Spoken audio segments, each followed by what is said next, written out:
Musik ada di mana-mana, menyampaikan banyak cerita, mengandung banyak ingatan, dan kenangan-kenangan masa lalu. Musik bisa jadi sangat personal, tapi juga universal. Musik menemani sejak lahir. Musik diwariskan dari orang tua, dari generasi ke generasi.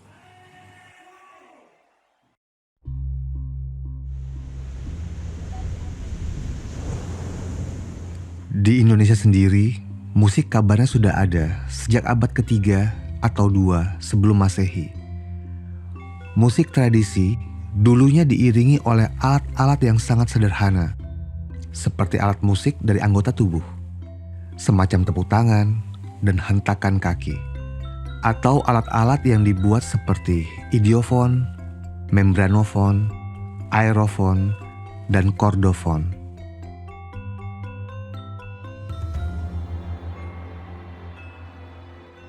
Saya Rido, dan di Bali, perjalanan nada Nusantara dimulai.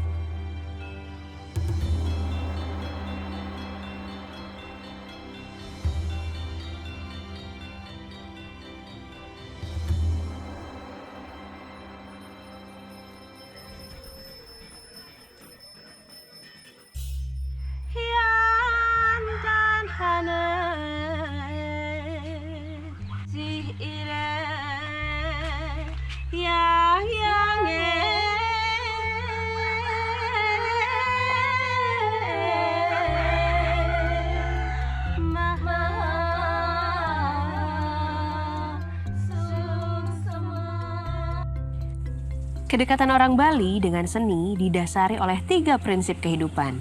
Satyam kebenaran, Siwam kesucian, Sundaram kasih sayang. Mereka berkesenian juga demi ketiganya. Karena itu, berkesenian di Bali melahirkan taksu, melahirkan kekuatan yang memberi nyawa. Itu juga sebabnya kesenian di Bali tak akan pernah mati. Sebab manusianya murni berkesenian untuk 3 tujuan itu pula.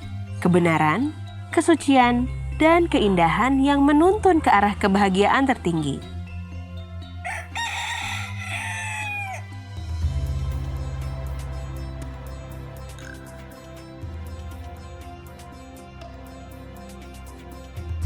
Di Karangasem, kita belajar lebih dalam lagi tentang arti seni, tentang kehidupan, dan tentang makna nada-nada lewat sebuah alat musik indah bernama penting. Sekarang tinggal 1 orang di Karangasem ini yang pandai membuat alat musik bernama penting. Kami beruntung bisa bertemu dan menyaksikannya bekerja. Sebelum saya sih banyak yang sudah membuat penting di sini dari dulu ya. Mereka beberapa di antaranya ya masih family saya. Saya sendiri di tempat ini, saya sendiri di generasi ketiga yang membuat penting. Tapi sekarang beliau sudah sepuh-sepuh, bahkan sebagian sudah meninggal, ada yang sakit, jadi secara fisik sudah tidak mampu lagi memproduksi penting. Tahun 2000 itu saya bekerja di furniture. Nah, waktu bekerja di furniture saya sudah bikin penting. Jadi kenapa bisa bikin penting? Karena dulu saya juga pernah bikin gitar. Jadi mengertilah akustik itu mengerti. Nah lalu, tetapi itu semua saya lakukan dengan otodidak. Jadi tidak pernah belajar secara serius tentang itu, sehingga prosesnya panjang. Ya, banyak makan waktu, bahan banyak yang terbuang karena banyak produk yang gagal. Nah sampai akhirnya saya bisa membuat satu yang menurut ukuran saya lumayan baik. Dan itu pernah dibawa oleh Mbak Ayu Laksmi. Karena dibawa keliling Eropa, itu dibawa selama 2 tahun. Kita membuat penting, yang pertama kita buat adalah kotak resonansinya ini. Jadi kotak resonansi ini kalau di Bali, di Karangasem istilahnya adalah pelawah. Nah yang paling penting dari pembuatan pelawah ini adalah lubang suara ini. Jadi lubang suara ini besarnya itu ditentukan dari nanti nada dasar dari penting ini. Jadi nada dasar penting ini harus sesuai dengan bunyinya pelawah ini, supaya dia bisa menimbulkan gema yang panjang. Kalau ini tidak bersesuaian, gemanya tidak akan bisa Baik, nah setelah kotak resonansi selesai, barulah kita buat pernik-perniknya yang lain. Lalu kemudian ada juga sisir di sana. Sisir ini juga penting karena dialah yang menentukan nadanya. Ini intervalnya di sana. Jadi jarak ini yang menentukan nadanya. Begitu. Nah, baru kemudian nanti kalau mau diukir bagian cup ini. Kalau enggak ya cukup serat kayu itu juga sudah bagus.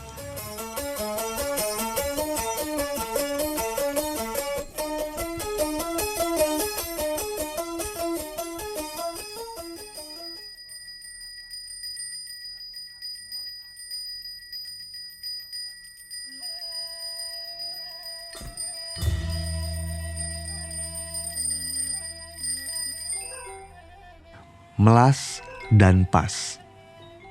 Melas berarti memisahkan, dan pas adalah hal yang tidak baik yang melekat pada sesuatu. Sebelum memulai aktivitas baru, masyarakat Bali melakukan upacara pembersihan bernama melas pas. Hendak membangun pura, rumah, termasuk juga pertama kali menggunakan alat musik yang baru selesai dibuat. Harapannya semoga Tuhan memberkati, menyelamatkan, dan menyucikan kita. Semoga Tuhan memberikan nyawa kepada benda yang kita mohonkan supaya taksu dan berguna.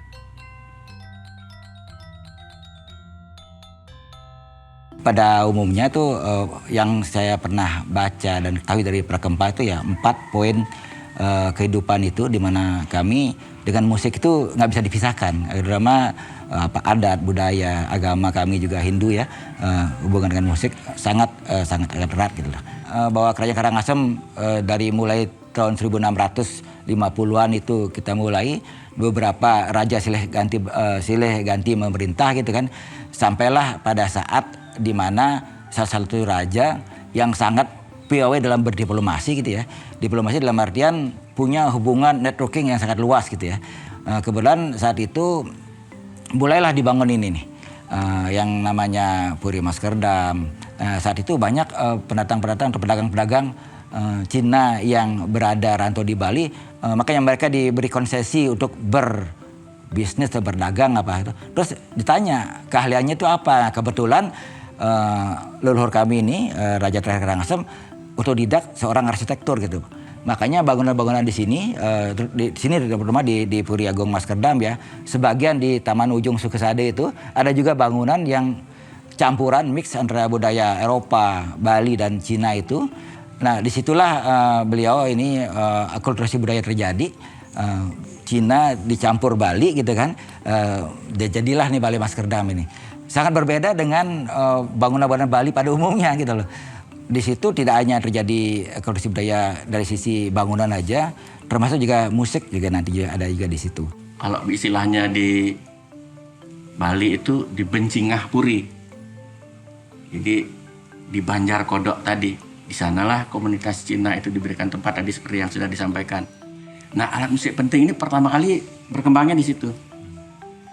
Nah, lalu kemudian berkembang ke sekitar kota Amlapura dan baru kemudian ke desa-desa. Oleh karena itu, kesenian penting ini identik dengan Puri Maskerdam ini. Cerita dari tetua-tetua kami bahwa sebelum Gunung Agung meletus pada tahun 1963, sekep penting ini sangat eksis. Nah, kemudian pada tahun 2 tahun pasca Gunung Agung meletus kembali eksis, akan tetapi keburu geger 65 sehingga sekep penting ini kembali vakum. Dan tahun 80-an saya tahu di Geria Cau atau di Geria Karang Sedeman, di Celuk Negara dan juga di Batane ada sekep penting, akan tetapi vakum dan bubar. Baru awal tahun 2000-an, tepatnya mulai tahun 2002, saya bersama adik saya bernama Ima Dewi Dasre mengumpulkan kembali sehingga terbentuk sekep penting Medu Kumale. Lumun, saya memodifikasi pertama kali ide. Ini Bang, ini persaingan ide bagus gitu. Nggih. Ide ini memodifikasi penting ini penggadi ke pot gong, Oh, ngenten. pot penjogedan. Oh, nggih. Ya.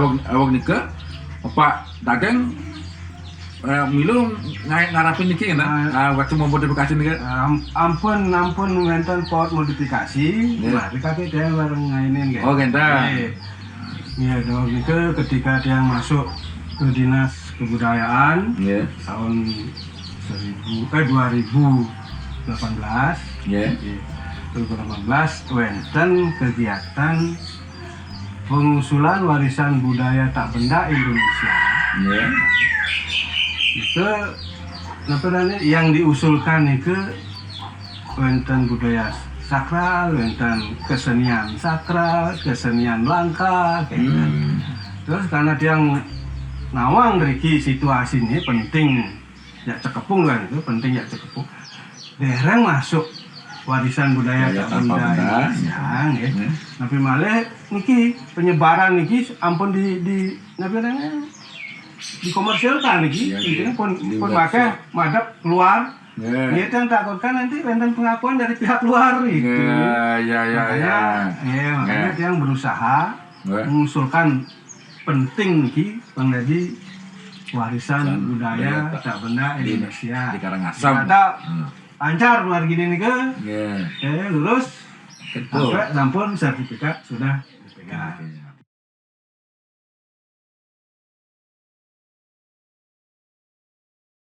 Awalnya kenapa akhirnya bikin Nada Nusantara ini? Yang aku aja tertarik gitu untuk ikutan ini. Ceritain dong Mas Rido, Nada Nusantara. Nada Nusantara tuh ide awalnya tuh karena gue mikir bahwa Indonesia tuh kaya banget kan. Setuju. Iya nggak sih? Setuju. Kita tuh kaya dengan alat musik daerahnya dari Aceh sampai Papua. Dan guru gue tuh sempat bilang bahwa Indonesia tuh kaya banget dengan alat musik tradisional, terutama percussion.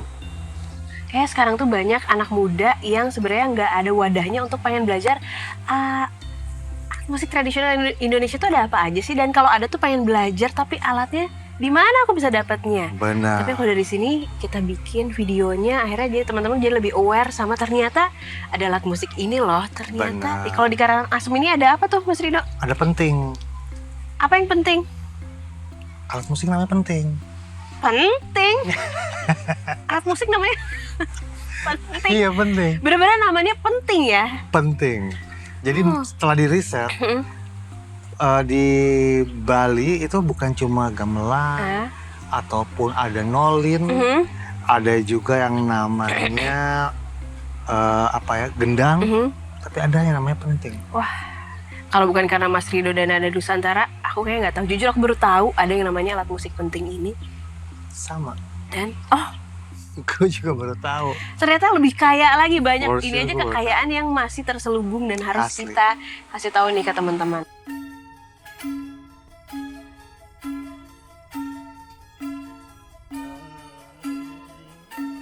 Karena gue sebagai seorang musisi, kebudayaan tuh juga nggak bisa lepas dari musik gitu ya. Bagaimana aktivitas-aktivitas di daerah itu selalu berhubungan dengan musik. Baik itu dari segi keagamaan maupun humanity, itu banyak banget selalu dihubungkan dengan musik. Tapi begitu pas gue di Slang dan di 97 sampai sekarang gue melintasi banyak pulau, mendatangi banyak pulau, gue akhirnya sadar bahwa alat musik di Indonesia sangat kaya banget. Nah, itu yang mendasari bahwa kenapa gue beride atau kita teride untuk bikin Nada Nusantara, karena poinnya adalah gue pengen mengcapture alat-alat musik tradisional yang ada di Indonesia, dari Aceh sampai Papua, dari Papua sampai Aceh, supaya bisa dipelajari oleh hal yang paling simpel ada anak-anak SD, anak-anak SMP di seluruh Indonesia.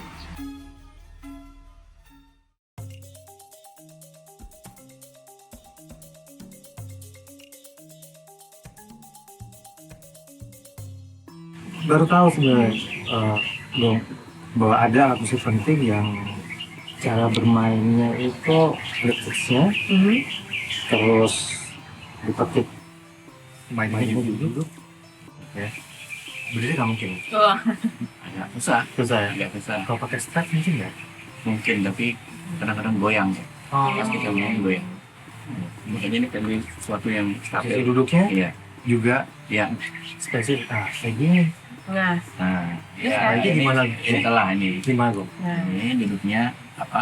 Ini apa? Kalau di Dryernya? Bali ini namanya pengirat ya. Dryer ya. Dryernya pengirat namanya. Nah, itu nggak boleh kena. Nanti dia berubah istilahnya. Oh.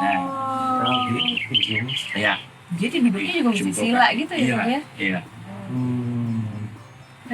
Nah, waktu aku belajar terus dengar tuh nonton juga videonya kemarin bagaimana ini juga nggak memainkan ini, aku tuh merasa denting ini. Aduh, aku ngerasa apa ya, frekuensinya tuh rasanya apa ya, beda di antara ada frekuensi khusus gitu. Apalagi kalau udah dimainkan bersama-sama tuh rasanya ada mewahnya, ada magisnya, ada satirnya gitu rasanya. Pokoknya rasanya saat udah dimainkan bersama-sama tuh rasanya ada energi yang lain ya, Lain. ada nyawa yang lain gitu. Nah, kita pengen banget belajar juga nih sama gue. Nah, Gom, kalau misalnya petik ini minimal berapa dan pernah berapa banyak memainkannya? Yang memainkan Yang ya. memainkannya minimal berapa biasanya? Kalau dalam satu grup biasanya yang paling banyak 6 unit. 6 orang yang main denting. Paling banyak. Ya, tetapi itu bergabung dengan alat musik yang lainnya. Ada kendang, ada gongnya yang sangat khas, kemudian ada suling, biasanya sulingnya 3 sampai 4, kemudian ada rebab. Rebab. Ya, Kalau minimal sendiri bisa dimainkan ya. Tunggal sih tidak dimainkan. Tapi kita mainnya 5 di dalam 7 nih. Apapun perubahannya kita penyebutan tetap ding dong deng dung dang. Ding dong deng dung dang. Contoh kayak ini. Terus beruangnya dari juga.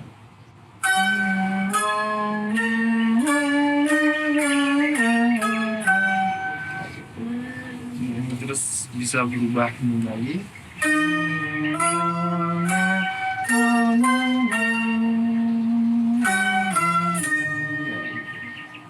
Jadi dalam 7 dalam jadi apa?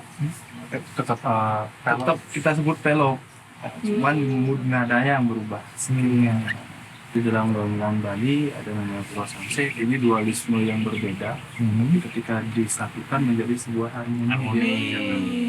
berbeda tapi menghasilkan harmoni. Itu dia patternnya tuh unik gitu menurut Patternnya aku. Indonesia banget. Iya, walaupun saat udah dimainin nadanya, kalau satu-satu tuh bisa kayak do re mi fa sol la si do sebenarnya. Iya, bisa ditonis Tapi ya. ternyata nadanya tuh gimana sih kita nyebutnya, Gimana? atau bisa dijelasin nada-nada yang ada di sini tuh kita nyebutnya? Nah, Oke, kalau yang di sini kita biasa sebut selindro. Selindro. Mulai dari deng. apa? Do apa? Deng. Ya. Dang ding. Deng dung dang ding. Ya. Tadi celendro. Jadi selindro. Berarti ada pelok juga tuh. Ada velognya juga. Velognya ada, kita mulai dari ding. Waduh. Ding.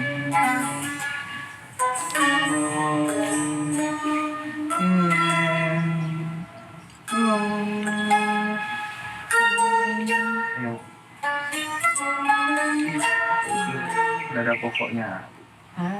Terus pelok. Kalau Pelok dan celendro bisa di Bisa, jadi harmoni dia. jadi harmoni. Ya. Mira, lu sendiri kalau main dulu, yang ngerasain handicapnya, yang kesusahan buat lu sendiri. Nah, kalau Yura tadi, ternyata baru tahu kalau ternyata aku kira hanya di pangku saja, tapi ternyata ada ini. Nah, sama kalau aku kan main piano ya, dan main gitar juga. Tapi kalau piano tuh kan kita juga, kalau piano klasik pasti ada dasar tektonik ya. Fingering. Nah, tadi tuh aku agak bingung mau pakai jempol, misalnya kan kayak, Iya. Nah, mending pakai jempol atau fingering itu gimana ya supaya apakah bisa ini aja tanpa jempol, jadi jempol. Kalau gitar kan biasanya jempolnya tuh di belakang. Betul, belakang. Kalau ini tuh teknik fingeringnya gimana sih, Dus? Sebetulnya pedomannya yang baku itu tidak ada. Tapi karena kalau saya sendiri, saya pernah ngajarin anak-anak yang masih CTK. Ya waktu itu kita coba untuk cari gimana sih anak-anak ini yang tangannya masih pendek-pendek belum nyampe, oke deh silakan. Tapi dia bisa main gitu kan. Nah, maka kemudian kita bikin patokan-patokannya, piringnya tadi, ya piringnya kalau dia di selendro 4 nada, ini yang paling cepat bisa kita main, ya selendro 4 nada. Selendro 4 nada itu, iya, ini dia. Lihat. Master Rino sudah bisa gitu deh. Fingeringnya ya itu. Benar. Fingeringnya itu ya. Jadi kalau posisi duduk begini kita mulai dari ini jari manis. Oh, jari manis. Nah, kemudian jari tengah, telunjuk, jempol. Ya. Neng nung nang ning bacanya neng nung nang ning. Balik sekarang. Ning nang nung neng. Itu fingeringnya. Oh, neng nung nung. Ning nung nang nung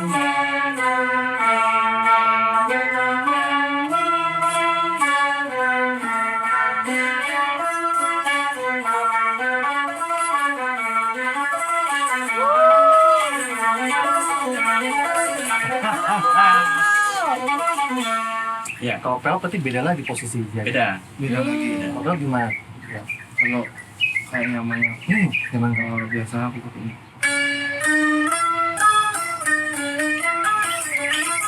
Tapi tetap sama ya, maksudnya 4 jari ini ya, kelingking ya. Sebenarnya itu untuk kebutuhan. Jadi untuk pokoknya dia di sini. Jadi ke sini dia tetap pegang basic dasarnya. Oke. Di sini. Di tengah, duduk, di jari, kembali, tengah. Oh, 3 lagi ya. Jadi poinnya begini ya? Oh Ya. ya, berarti Gini berarti ya? berputar. Ya. Oke, jadi dari jari tengah, tunjuk, jempol, Jempol, Jadi tengah di lagi ya. tengah lagi, tunjuk, jempol. Oh, lebih mudah gini ternyata saya udah tahu tekniknya ya. Gitu. Benar-benar saat mendalami coba belajar tentang ini tuh pas dibunyiin kayak mereka aku mengingatkan aku pada alat musik kemarin Tensogoto ya kalau nggak salah di Jepang. Terus ternyata ada juga alat musik penting ini bukan hanya ada dari Indonesia ya, tapi ternyata ada bawaan juga dari terinfluence juga ya dari musik alat musik dari negara lain ya. Ada juga apa tuh goto ya dari China. Iya. Terus juga ada Bulbul tarang. bulbul tarang dari India. India. Gitu ya ternyata. mirip sama seperti ini. Iya. Iya. Jadi kira-kira ini adalah versi Karangasem dari Taisogoto yang dari Jepang itu. Lokasinya? Lokasinya beda karena sudah diakulturasi ada Bali. Terus aku baca juga tuh ternyata alat musiknya tuh awalnya dari apa ya yang Taisogoto dari Jepang itu saat ada kaisar namanya Kaisar Taiso. iya ya Oh, Kaisar iya. Taiso itu ternyata ngasih salah satu seniman Jepang ya waktu itu ya namanya Goro Murita. Norita Iya. untuk belajar musik ke Eropa ya, kalau nggak salah untuk belajar musik ke Eropa, belajar gitar, akhirnya dia terinfluence dan akhirnya terinspirasi untuk membuat alat musik dari yang mesin tik ya. Nah, iya. ini ya, ini. Makanya gue tuh kayak mikir kayak Kan mirip-mirip mesin tik gitu ya. Iya. Ternyata memang terinspirasi dari gabungan mesin tik dan juga gitar. Betul. Ternyata terbuatlah ini. Jadi kayaknya pertukaran budaya tuh sebenarnya dari dulu tuh udah sangat tercipta ya. Iya. Atau malah bisa kebawa sampai akhirnya terbawa disebarkan juga ke Afrika, ke China, ke India. Menurut gue Indonesia tuh dulu seksi banget loh. Iya ya. Karena terus kemudian kesini dan memberikan influence alat musik ke dari Aceh sampai Papua ya nggak sih? Iya. Bagaimana kalau ngomong akulturasi dari namanya percussion di Aceh sampai Papua itu kan sebenarnya ada apa ya, ada influence dari negara lain. Berarti kan mereka kesini loh. Iya. Ya kan sama seperti ini mungkin ya, penting hanya notasinya udah dirubah sedemikian rupa sampai menjadi alat musik tradisional di Karangasem. Asam dan dinamakan penting. Karena Penting banget banget. untuk kita lestarikan. Sebenarnya jadi gitu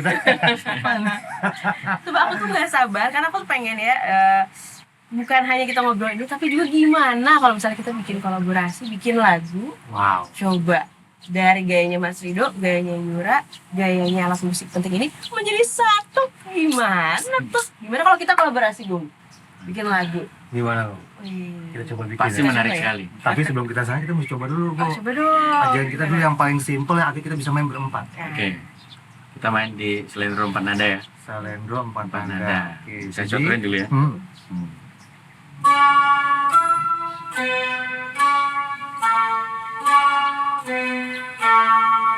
Dari telunjuk. Tunjuk ya. Ah.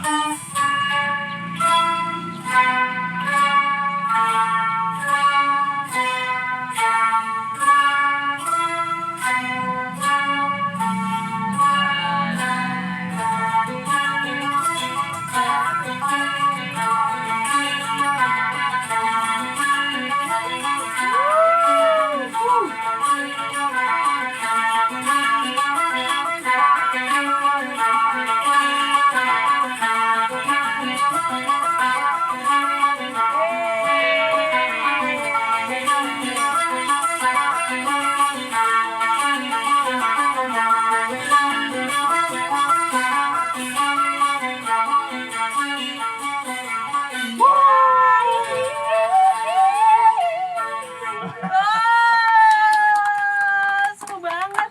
Gini aja kita perlu diajarin sekali, kayaknya langsung Iya. menyatu nyawa-nyawa kita menjadi nada yang kaya seperti Itu menari di dia. angkasa. Ini lirik bagus kan? Bagus juga ya. Ingetin ya? Nada-nada kita kaya. Kaya seperti menari di angkasa.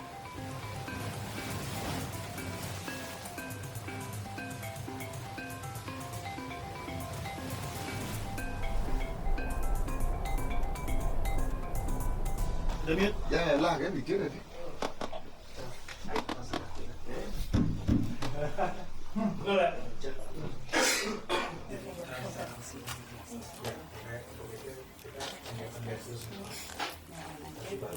Channel.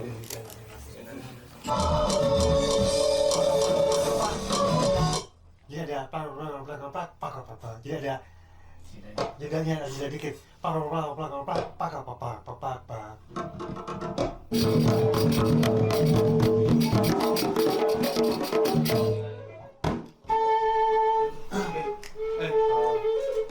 kita main semua tanpa selesai semua satu mungkin ambil satu lagi ya satu sendiri main sendiri satu main sendiri satu main sendiri bisa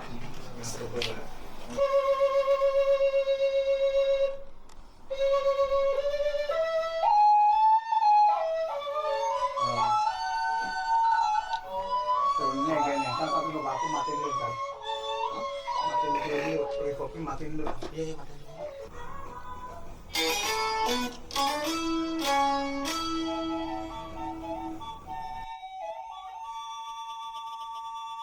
Ya harapan gue sebenarnya mereka juga punya karya, mereka juga punya mimpi yang besar terhadap sebuah pertunjukan, dan yang pasti sih kalau buat gue salah satunya pemerintah harus ngasih ruang buat mereka untuk berekspresi, untuk berkarya. Jadi mereka juga tahu gitu. Mereka punya jam terbang yang tinggi untuk menampilkan karya-karya mereka.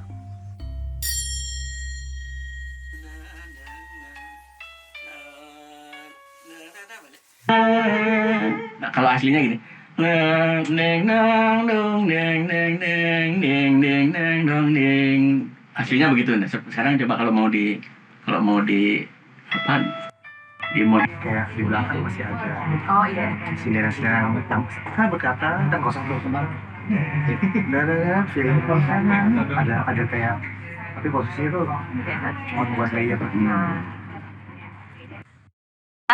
Selain aku dekat dengan musik jazz, Broadway, funk, juga dekat banget dan lekat sama yang namanya musik tradisional. Karena mamaku tuh kalau di rumah suka humming alias ngahaleang kalau bahasa Sundanya, ngahaleang sinden-sinden Sunda gitu. Jadi itu tuh udah terpatri di di darah aku dari kecil yang aku nggak pelajari tapi nggak tahu kenapa kok suka dan bisa gitu. Sampai akhirnya waktu aku SMP barulah ada yang namanya ekstrakurikuler karawitan Sunda. Dari situ aku jatuh cinta sekali sama yang namanya musik tradisional.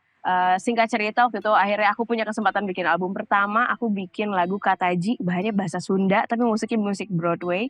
Sampai akhirnya kemarin juga di album Tutur Batin aku bikin lagu Bandung, pakai bahasa Sunda juga.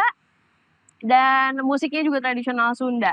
Tapi rasanya aku tuh saat sudah membuat karya itu rasanya aku nggak pengen berhenti di situ aja. Aku pengen terus rasanya tuh entah apa ada energi yang sangat besar untuk menggerakkan aku, ayo eksplorasi lagi, ingin sekali gitu. Aku tuh percaya ya kalau misalnya kita cinta akan sesuatu, rasanya entah apa itu namanya energi atau semesta akan menggiring kita ke frekuensi yang sama atau energi yang sama, dan ternyata energi itu membawa aku ketemu sama Mas Rido Hafiz. Sumpah itu kayak apa ya, rasanya cukup emosional rasanya. Kenapa? Aku juga nggak tahu kenapa bisa ketemu sama Mas Rido, dan saat ketemu sama Mas Rido vibe-nya tuh apa ya, aku kayak makanya di lirik lagu ini ada kayak mengapa baru sekarang kita bertemu. Itu tuh bener-bener lirik yang aku bikin di lagu ini berdasarkan memang apa yang terjadi di perjalanan aku sampai ada di bikin project ini. Akhirnya aku berdoa, aduh mudah-mudahan gimana ini Mas Rido kita mengkolaborasikan musik tradisional penting ini dengan musik pop yang aku ciptakan. Bisa nyambung nggak ya? Jadi kita benar-benar bersinergi untuk membuat karya tersebut sampai hari kemarin kita di studio. Sangat challenging ternyata, bukan hal yang mudah untuk menggabungkan keduanya. Tapi itu dia karena kita mungkin punya energi yang sama, frekuensi yang sama, tujuan yang sama. Ternyata sesuatu yang dirasa sangat sulit dan challenging itu dimudahkan. Yang tananang sehir yang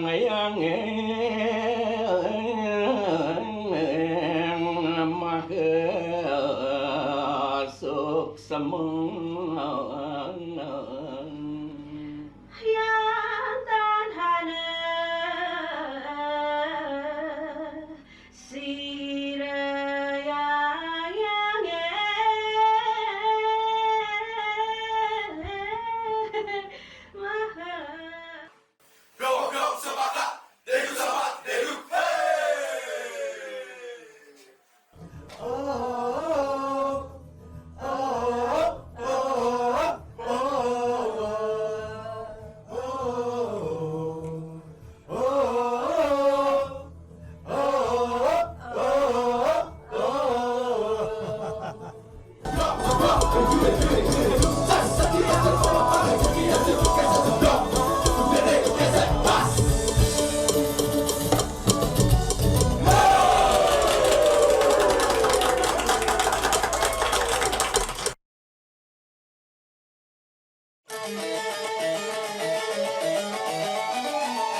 Perjalanan mempelajari alat musik penting ini rasanya seperti sebuah perjalanan di jalan panjang yang gak ada ujungnya. Cerita tentang orang-orang yang ditemui, tentang rumah-rumah yang didatangi, alunan musik yang terdengar di setiap sudut. Penting mungkin keras kepala, tidak mau menyerah punah. Maka kita juga bisa memilih keras kepala, membantu melestarikannya.